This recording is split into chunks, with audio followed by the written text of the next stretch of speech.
Hello everybody, this is Jeffrey GT7 and welcome to the episode. In this episode, I'm going to be using the Toyota FT-1 Group 3 race car at Sardegna with a new money wheel grind for that track. Now before I get too far into the episode, I did mention in one particular post that I was dealing with a minor health issue, and thankfully I am doing better. I'm taking a little bit of medication, and I think very soon whatever I have on hand should be able to be cleared up. But hopefully with this new build, we'll help you out to get you some credits at Sardegna. I'm looking forward to showcase on how to grab the car and how to grab the livery I have in this car. I'll be able to showcase that as well. And of course, be showing what parts you need for the car and of course the build setup. So without any further ado, let's go ahead and jump into this episode. So in order to find the Toyota FT-1, it's going to be found at the showroom at Brand Central. Now I would mention this car is actually pretty unique in a way of just how the way it looks and also the stats as well. I think sometimes this particular car is over well looked because of course the Supra being the more competitive Toyota car that's out there, especially for the Group 3s. But for this car itself, it's pretty much more of a little sister to the Supra. So there's the stats right there. You can go ahead and just check it out. The car cost is about 450,000 credits, so it's about the same price as any other ordinary Group 3 in the game itself. And we're going to go ahead and throw some upgrades to this car and make it more of a beast when it comes to Sardegna.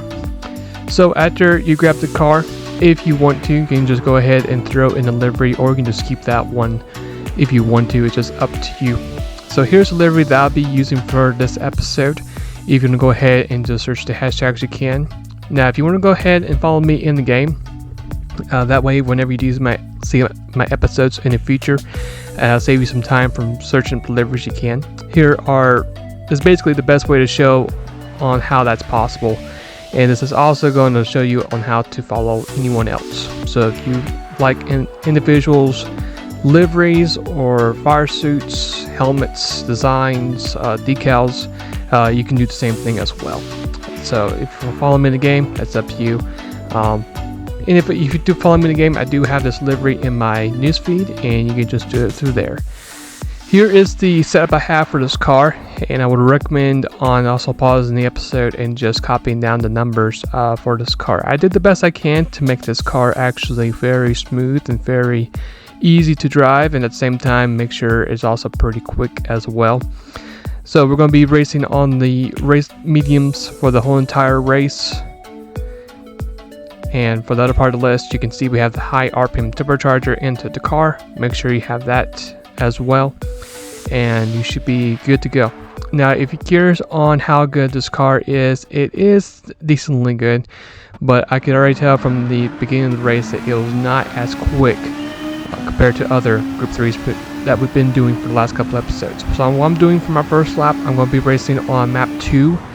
After we get done with the very first lap of this race, we're going to be on map 1 from the whole entire rest of the race. And so as you can see, the car actually does turn nicely with those mediums, and I could just tell it was just a little bit draggy, I guess, of the acceleration not being the best it could possibly be. That's why I just did not really want to, get a good start. It's more of a top speed end car, which it's pretty obvious to see right there. And it just took me a couple laps just to get used to the car, of how it drove. The handling is not the best either.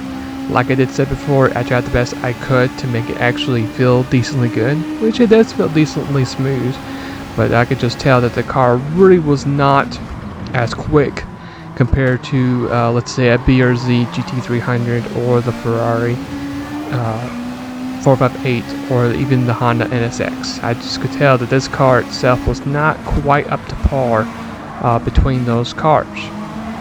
But as we make up some spots through that corner right there, we're going to go ahead and finish with the first lap. Not too bad. We're going to be within right inside the top 10 once we do finish with the first lap. So not too bad of a first lap for this car. I just overall was hoping a little bit more from this car. As we get to the last corner, we're going to make a move on that Subaru. We're going to move our map back to number 1. We're going to get 10th place from the Audi R8, and that's going to be our first lap overall. Now as we start doing our run, we're going to fast forward to lap 5. We did manage to save enough fuel just to make it into pit road, and you can see the Supra is actually kind of close behind us. So even though we actually took the lead away from the Viper, we did not really necessarily get away from the Supra, and I could already tell when that happened that this run was not going to be not as quick as the past runs. So for my strategy for this particular first pit stop, we're going to go ahead and get ourselves a new set of medium compounds into the car, and we're going to go ahead and refill the car all the way up to 100% of fuel, and that's going to be it for our first pit stop. As we head off from the pit road, we are going to lose the lead and second place. As you'll see here, we're going to also lose third place from the Viper, and you can just see how much time we gained on the Viper. They're just right there.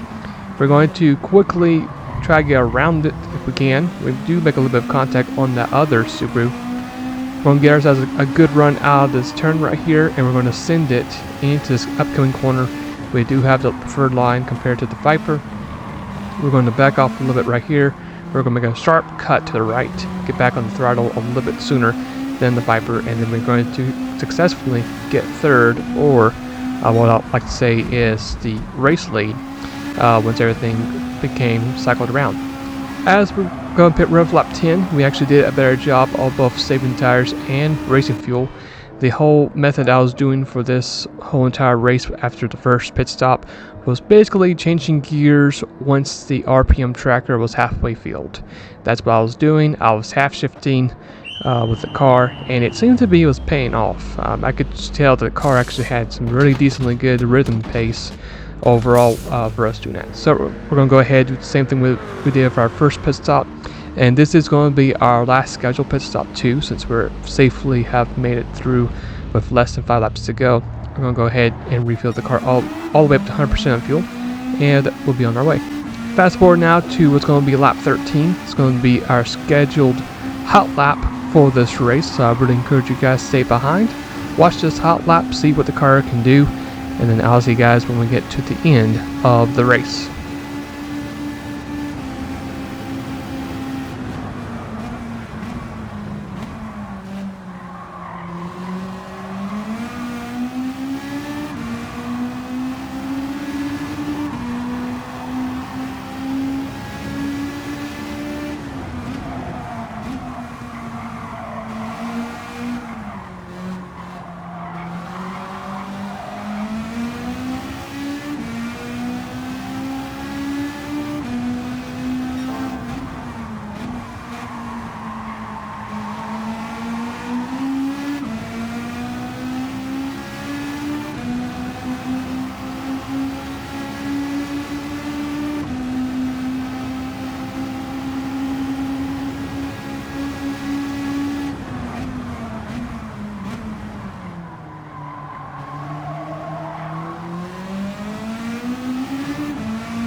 Alright, so as we finish up the race, we did 136.2, which I thought was pretty decent, but like I said mentioned before, that there actually are some more cars out there that can easily beat that time. So as we finish up the race, it's going to be a 25:28, which isn't too bad, but again, like before, there are some certain cars out there that can easily beat that total time, especially if it's a Group 3. Other than that, the car most importantly did its job, which it gave us the win, kept the car clean, pretty smooth run overall, got ourselves that clean race bonus, and that's going to be it for the episode. So hopefully you guys enjoy that Group 3 Sardegna build. For our next preview, I had a request build to do the legendary Mazda 778B at Le Mans. So I just cannot wait to show you guys what this car can do at that track. It's been a little while since I've actually done a build using this car at Le Mans, so I'm very much looking forward to see what I can come up with and see how good that car is going to be, especially at that track. So if there's any particular builds you guys like for me to try out, you're more than welcome to put them in the comments below. I've actually had another particular request run, I guess it was for Sardegna, so I can't wait to try that one out in the future too. So hopefully you guys enjoyed today's episode. If you did, why not go ahead and leave a like. If you guys enjoyed today's episode and would like to see more content later in the future, why not go ahead and hit that subscribe button as well. If you want to check out the last episode I did cover, you can check that episode as well. And until then, hopefully you guys have a great rest of the day or night, and I'll see you guys later, and take care.